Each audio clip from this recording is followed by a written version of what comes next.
L'ONU en action, un programme de la télévision des Nations Unies.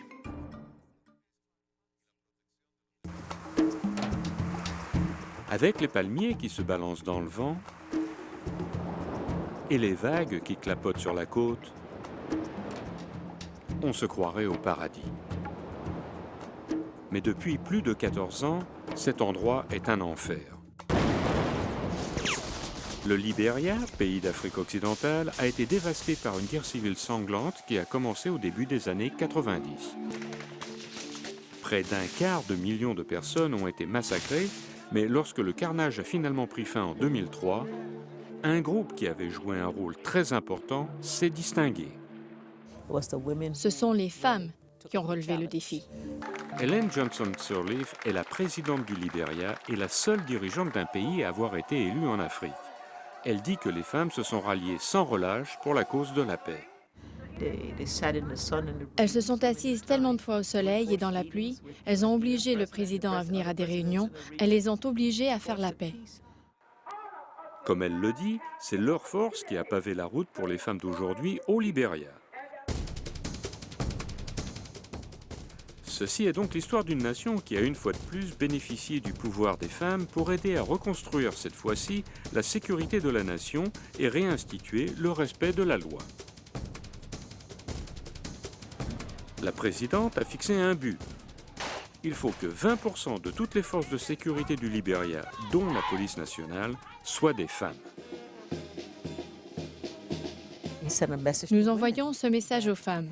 Elles sont représentées dans la force de protection. Elles peuvent compter dessus et lui faire confiance. On voit des changements dans la législation car les femmes prennent plus de responsabilités dans le secteur public. Anne-Marie Goetz de l'UNIFEM, le Fonds de développement des Nations Unies pour la femme. Une priorité importante est d'assurer que les femmes se trouvent dans des positions de prise de décision à tous les niveaux, même dans les services publics. Je suis l'inspectrice principale Corlu Paynor et je suis une assistante spéciale au Bureau de la protection des femmes et des enfants. L'inspectrice Paynor a 49 ans, a 3 enfants et elle se trouve en première ligne au Libéria. Les femmes de son genre jouent un rôle critique alors que la culture de la violence contre les femmes continue de hanter le pays, comme l'explique Christiane Atta, ministre de la Justice au Libéria. Il y a des courants et des problèmes sous-jacents non résolus. Des problèmes qui ont commencé durant le conflit où on estime que 40% de toutes les femmes du Libéria ont été agressées.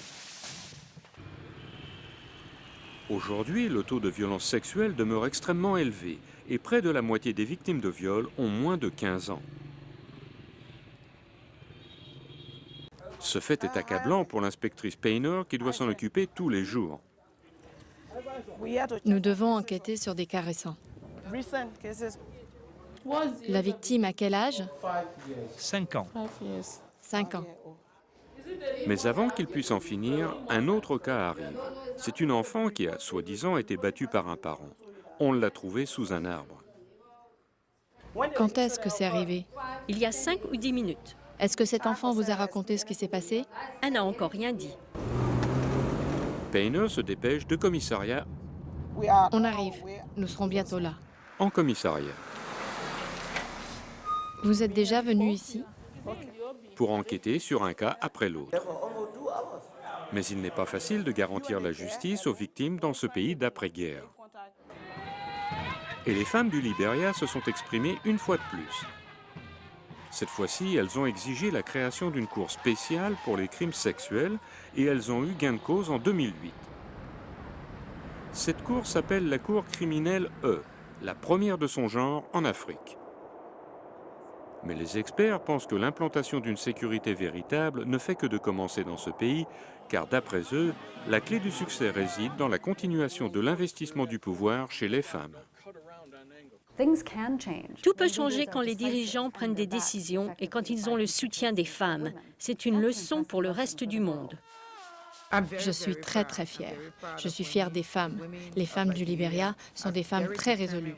Elles ont beaucoup travaillé pour rétablir la paix et elles vont beaucoup travailler pour que cette paix soit durable.